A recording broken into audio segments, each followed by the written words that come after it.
The Watershed Council's mission is to enhance, restore, and protect the Walla Walla Basin's native aquatic populations, watersheds, fish and wildlife habitat, and water quality while sustaining a healthy economy. This will be done through community education and by working in collaboration with local, state, federal, and tribal natural resource managers, private landowners, and the public.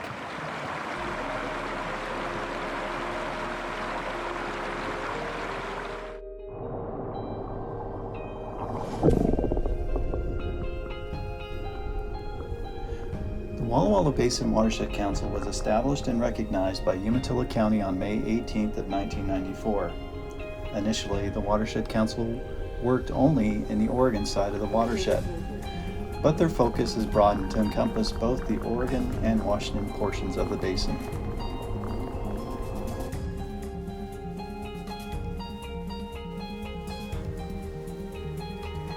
The Watershed Council has worked on a number of habitat and restoration projects throughout the valley. Many of these projects provide dual benefits. First, by improving in-stream habitat for fish and wildlife, and second, by providing flood and erosion protection for landowners. Project types include floodplain reconnection, fish passage barrier removal, riparian restoration, and upland restoration and protection.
Over the past 15 years, the Watershed Council has helped fund a variety of irrigation efficiency projects. Over 16 miles of open ditch have been piped, 84 farms have been converted to more efficient on-farm sprinkler systems, and 7 short-term reservoirs have been completed.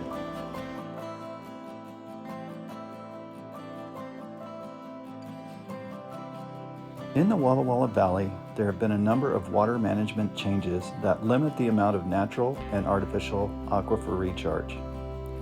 Historically, the Walla Walla River flowed from its headwaters in the Blue Mountains into the Walla Walla Valley and then spread out into a network that delivered winter and spring high flows out across the valley floor.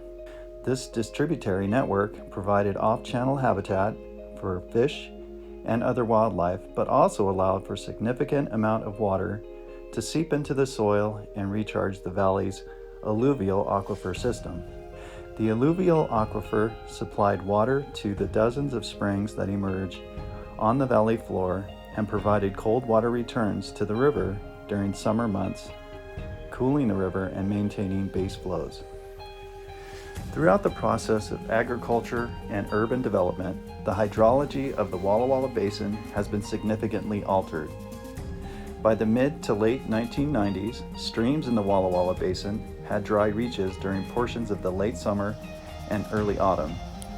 The alluvial aquifer was experiencing significant water level declines, and 2 fish species, steelhead and bull trout, were listed as threatened under the Endangered Species Act. Irrigators, fishery agencies, and the Walla Walla Basin Watershed Council and many concerned citizens stepped up to address these problems. One of the solutions the parties agreed to was the decision to reduce irrigation withdrawals from the Walla Walla River by 25 cubic feet per second. This agreement created a wet river from the headwaters to mouth for the first time in a number of years, rehydrating formerly dry reaches of the Walla Walla River in the summer.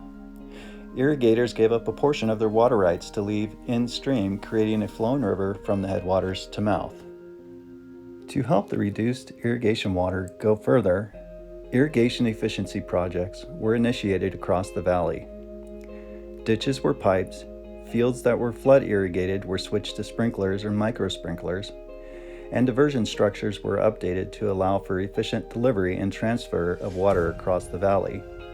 However, leaving water in river only fixed a portion of the water problems. The aquifer issues were not being addressed. The declining aquifer had caused problems for the surface water throughout the valley. Spring creeks across the valley started to decline, and in some cases went completely dry. Over time, groundwater levels have dropped below the mainstem Walla Walla River in portions of the valley, creating areas of high seepage loss. This causes a significant amount, sometimes up to half or more of the water in the river to soak into the ground. In 2004, the Watershed Council partnered with the Hudson Bay Ditch Improvement Company to develop the first alluvial aquifer recharge site in the Walla Walla Valley. The purpose of this aquifer recharge was to stimulate the processes of the historic distributary network by allowing winter and spring river water to spread out across the valley and recharge the aquifer.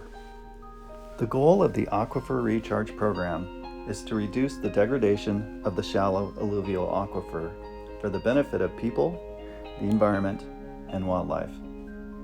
The specific goals of the program are: first, stopping and reversing the groundwater level declines observed in the shallow alluvial aquifer. Second, reducing the hydraulic gradient away from streams and creeks in the valley to reduce surface water seepage, especially during the summer months. And third, increasing flows in the spring creeks sourced by the alluvial aquifer.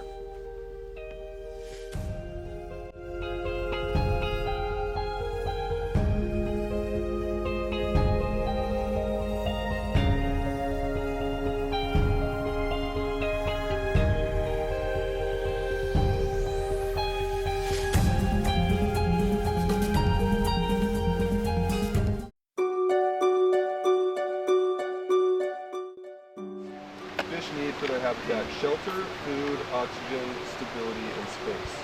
So where's somewhere on here where there's shelter? Right here. Both of you are right. Okay. Okay, where's somewhere where there's food? Right here. Right here. We have done this field trip with the first graders for approximately 15 years, and we've coordinated with Bob Chicken from the Watershed Council. And the reason we started this was because first grade and fourth grade curriculum both cover the water cycle. Ocean, right? The sun hits the ocean. What happens to that ocean water? It goes up in the air, it evaporates, right? And then it forms evaporation, and it forms what? Comes up? No, the water. Clouds, that's right. We don't have any clouds today, but if we were out in the ocean, we'd probably see some clouds. So out in the ocean, you've got these clouds. They form and they bring water over to the what? The mountains, right? That's where we are today, right? We're up in the Blue Mountains. We're not all the way at the top, but we're kind of up there today, you know. And so up here is where all the rain comes down and all the snow comes down in the winter, right? And then in the spring, it all comes down, like right behind me, right now. South Fork of the Walla Walla River, running pretty good. That's a lot, it's because there's a lot of snow melt in that water that's coming down.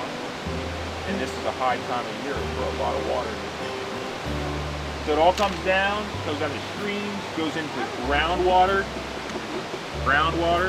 It goes into rivers, and the rivers go where? To the ocean. And then we're back at the beginning, right? Well, I'm John Zerba. I'm the chairman of the Watershed Council since 1994. I can't say how long we've been doing this field trip, but I've been involved with it since we started. Started with first and fourth graders out at Ferndale, which my wife was a first grade teacher, so I got roped into helping with this. And I've talked about the riparian area since we started. It's always been the same. Riparian area. Well, what it is, it's the land next to the stream. And right here, the stream bank right there to the edge of the hillside. Now there's good riparian area and there's bad riparian area. What you're standing on is not very good, but the rest of this around here is pretty good. Let me ask you a question. When you get a drink of water, do you like hot water or cold water? So, fish like cold water too. Now if you're taking a bath, do you want to take a bath in dirty water or clean water? Okay, well fish like clean water too. The first graders partner up with the fourth graders, and then when they come back, hopefully they're still at our school, they'll come back. And they seem to have gained enough knowledge to understand a little bit more, but they get to go to about 8 different stations.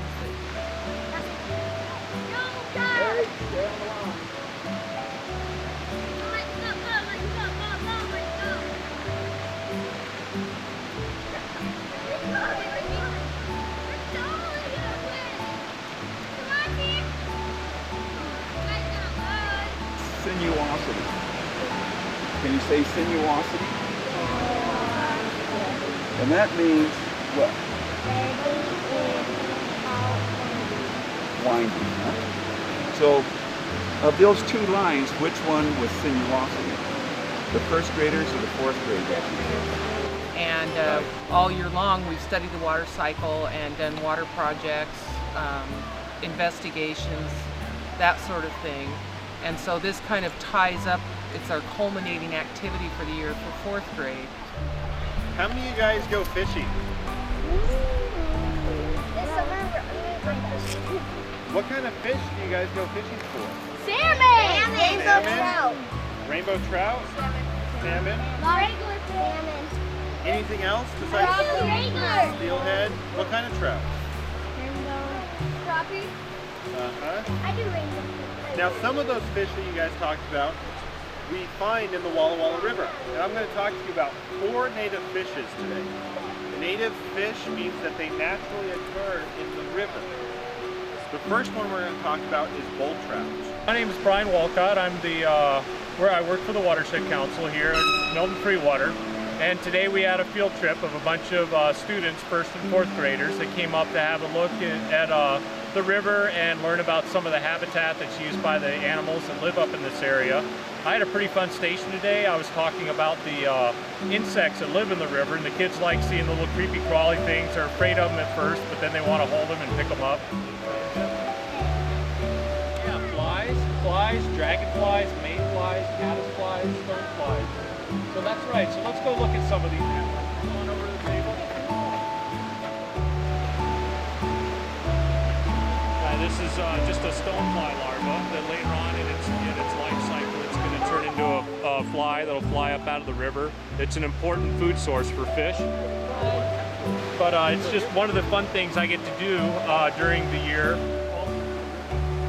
We've had different presenters throughout the years, and every year the kids are always on task, and they just go from site to site, and we don't have any discipline problems. They're very excited about it, and we also have wonderful parents with us, so that helps a lot too. Right, so it's always set up very well by Bob, and so when we get up here, there's not much for us to do except for we get to just go around the groups and make sure everybody's on task, and it's never been a problem.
The Watershed Council has participated in numerous research and monitoring projects designed to understand the status and trends of the valley's water resources and watershed function. For the last 20 years, the Council has coordinated with Oregon and Washington state agencies and local partners to monitor water levels in the shallow alluvial aquifer and also surface flows in the Walla Walla Valley. For many years, the volume of the water being pumped out of the shallow aquifer has exceeded the amount of water recharging it, and the shallow aquifer has fallen into a state of decline. Since 2001, the Walla Walla Basin Watershed Council has collected water level data as part of a long-term effort to understand and mitigate declines in this shallow alluvial aquifer. The Council has developed a radio network to provide near real-time surface and groundwater locations around the basin. Well-trained field staff utilizing high-quality equipment and software to collect and manage data according to industry standards. The data are made available online to guide water and fisheries management, track the effectiveness of managed aquifer recharge projects, and to support local hydrologic monitoring efforts. For 20 years, the Watershed Council has monitored the Walla Walla River temperatures. Each summer, the Watershed Council deploys data loggers in stream to collect water temperature data to monitor trends and evaluate habitat conditions for threatened and endangered native fish species. Since 2005, the Watershed Council has partnered with local growers and the Oregon Department of Environmental Quality to reduce pesticides entering the local waterways through a voluntary program called the Pesticide Stewardship Partnership. Numerous study efforts have aimed to characterize the connection between surface and groundwater in the valley. These include seepage studies of the Walla Walla River and its tributary and distributary channels.